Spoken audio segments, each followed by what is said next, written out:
So what's going on, guys? I'm Black Ops Amazing. Welcome back to another video on the channel. Now, at the moment, there is all this talk going on about the impossible Easter egg within Shadows of Evil. This is something that's been spoken about since that map released, since Jason Blundell teased that there was an impossible Easter egg in that map, and the reason why it's all being brought up again is because he said after 8 years he would reveal what the secret was, and well, here we are in 2023, 8 years later, and we've heard nothing. So people are trying to figure out what it is, the main person on this subject being Glitching Queen, but there was something in one of her videos that she quickly brought up that got me rethinking again about a connection that was made between Shadows and Atlantis, really, when the map came out back in 2015. Atlantis has always been a hot topic in zombies, but as far as its connection to Shadows of Evil goes, those two together haven't been spoken about since then. The connection between Shadows and Atlantis was briefly mentioned for a few weeks after the map released, and then it stopped. There could be a good reason as to why that was, but being a storyline person, I wanted to make my own video about this because, well, one, I miss it, we don't really have stuff like this in zombies anymore, and two, was it ever really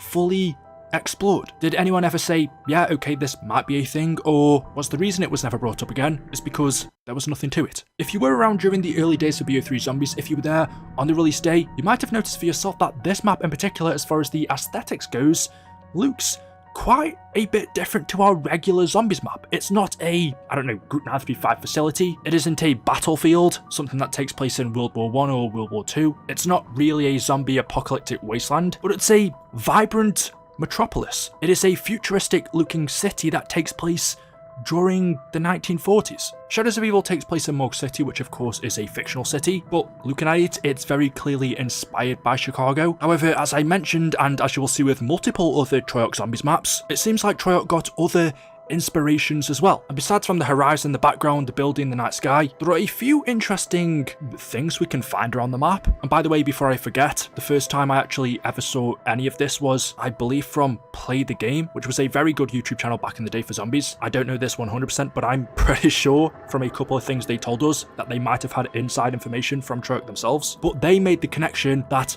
Atlantis was Morgue City. Now granted, that was before what we know now, but as I was saying, first thing I want to show you is this poster you can find. It reads The Missing City, and we can see a city being propped up by these tentacles, this alien-like kraken-type creature. You could also find this same sign on the map, The Missing City, and there was this poster promoting Nero's work, which showed him holding a ball with some tentacles coming out of it, and it said Nero and his serpents from beyond. Now I'm sure if you're familiar with the story of Atlantis, you might be able to make a few connections between the two already. Not talking about the giant alien-like creature we see in the sky, the apothecans, the plant life. There are multiple different tellings and interpretations of the story of Atlantis, but if I just give you this quick brief, the legend of Atlantis is a story about moral, spiritual people who lived in a highly advanced utopian civilization, which would represent Morgue City and its people. But in Atlantis, the people became greedy, they became petty and morally bankrupt, and because of this, the gods became angry. Their people had lost their way and turned to immoral pursuits, and so, as punishment, the gods sent one terrible night of fire and earthquakes that caused Atlantis to sink into the sea. So basically, Atlantis was this utopia that was created by the gods. It was this place for their people to live in, but when those people became greedy, petty, morally bankrupt, the gods didn't like what they were seeing, and so punished them by sinking the city. Now, one of those gods in which Atlantis was specifically bequeathed to was Poseidon. The ancient Greek deities of old divided their land so that each deity would have their own lot, and it was Poseidon who Atlantis was left to. And as far as the city goes, again, this is fiction, so there's loads of different interpretations, but it was an island with 3 different sections. In the middle, there was a temple that was dedicated to Poseidon, and then 3 different separate parts of land surrounding it. And if you look at different pictures, you can see there are canals between all of these pieces of land. And then we come to Shadows of Evil, where we have the main section and then 3 different areas, being the Footlight District, the canals, and the docks. So there's the 2 stories, the story that's being told in Shadows of Evil, where we have the Shadow Man punishing our 4 characters, Jack, Jessica, Floyd, and Nero. They are made to perform rituals to repent for their sins, otherwise they are doomed, at least that's what the Shadow Man tells them. And then we have the story of Atlantis, where the gods or Poseidon is punishing the sinners of his city, where in the end he ends up sinking it. And what happens at the end of Shadows of Evil, the Apothecans, which is what the Shadow Man is, end up destroying Dimension 63. To any survivors of this realm, I am truly sorry.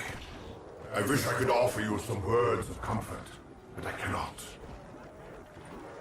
It is my hope that I can rid the universe of the evil that has plagued us for so long. But in my heart, I know many more dimensions will be lost forever as we continue our journey towards peace. Forgive me. Both Shadows of Evil and the story of Atlantis follow a very suspiciously similar story. We have the Shadow Man punishing the people of Morg City for their sins and eventually destroying it. And for Atlantis, we have the gods punishing the people of their city for their sins and eventually sinking it to the bottom of the ocean. Of course, the big difference being that Morg City isn't underwater, but if you look at the type of creatures we see on this map, the Apothicons, if you look at this poster with the tentacle creature grabbing the city, or the big Apothicon that we see in the sky, do look like creatures you wouldn't be surprised to see underwater, especially in mythology, when you think of the Kraken, or as this poster mentions, serpents. And I suppose the biggest link being the fact that Morg City is called the Missing City, and Atlantis is famously known as the Lost City. So this was a theory that was going around years and years ago when Shadows was new, where we have lots of similarities, the Shadow Man potentially representing Poseidon, Morg City being Atlantis before it sank. You will notice within Shadows of Evil it is raining. People were talking about that representing that we are close to Morg City or Atlantis being sunk. That rain is supposed to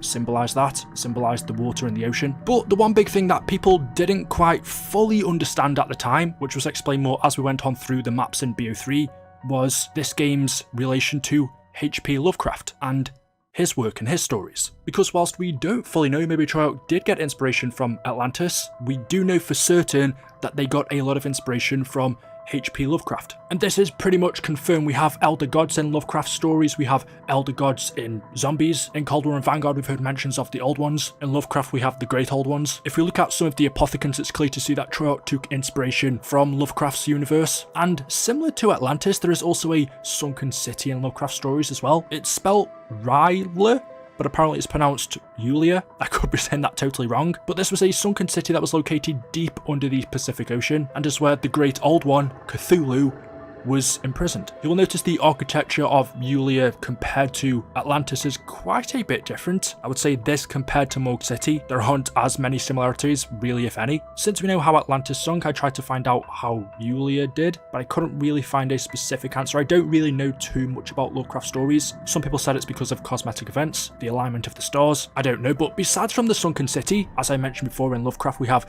the Great Old Ones, elder gods. In his stories, the elder gods were also referred to as elder deities and had mostly human-like appearance and were benevolent in nature. The elder gods are said to be former lords of the Great Old Ones, and you will notice some similarities because the Great Old Ones are a loose pantheon of ancient, powerful deities from space who once ruled the earth but fell into a death-like sleep. The Apothicons and the elder gods and zombies we know were banished to the Dark Ether and eventually escaped before being sent back there again. And whilst we're still on this topic, there was a book written by Lovecraft called The Colour Out of Space, and within this tale, which we hear from the perspective of a narrator who is unnamed, he pieces together the story of an area known by locals as the Blasted Heath, where the narrator discovers that many years ago a meteorite crashed there, poisoning every living being nearby, causing vegetation, plant life to change, grow large but foul tasting, the animals are driven mad and deformed into grotesque shapes, and the people go insane, or they either die one by one. And in Shadows of Evil, there is a radio, which we hear from the reporter, where he's sent to Shadows of Evil or Morg City by Mr. Rapt, who we know as the Shadow Man, to interview some of the locals. And when the reporter arrives there and speaks to some of the people of Morg City,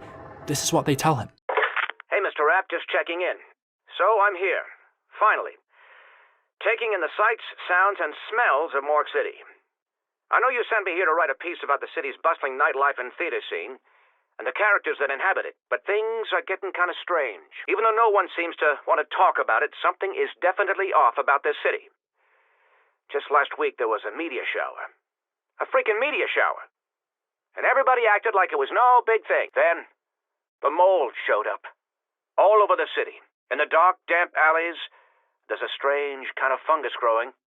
It looks weird and smells even weirder, but nobody really says anything. Then people started getting sick. At first it just made them delirious, confused. Then they really got sick.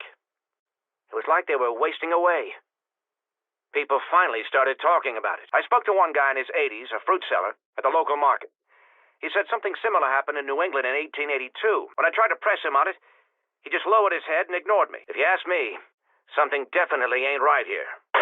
So somebody within Morgue City told the reporter that just a week ago there was a meteor shower. At first everybody acted like it was no big thing, and then all of a sudden mold started to show up all over Morgue City. In the alleyways, fungus began to grow. It looked weird and smelled even weirder, but again, nobody really said anything until people started getting sick. At first it made them confused and mad, and then they got really sick and started wasting away and died. And that same person then spoke about a similar event that happened back in 1882, but he wouldn't say anything else. So in Morgue City there was a meteor shower that caused the plant life and the people, the animals in Morgue City to change. As we can see, this is what happened to the plant life. It grew big and weird, and then we go back to Lovecraft's book, The Colour Out of Space, where the narrator talks about a meteor crash that poisoned every living being nearby, including the vegetation. The plant life began to grow large and taste foul, and the animals and the people were driven mad. They were deformed and changed into grotesque shapes. But it's clear to see where Treyarch got their inspiration from. We should also mention under Morgue City there is another city that was locked under here until we open it to acquire the Pack-a-Punch. What this city was, why it was locked up, we don't know. But the Atlantis Theory was a very early on one, I would say, before we knew more of Lovecraft's work and the amount of inspiration took from it.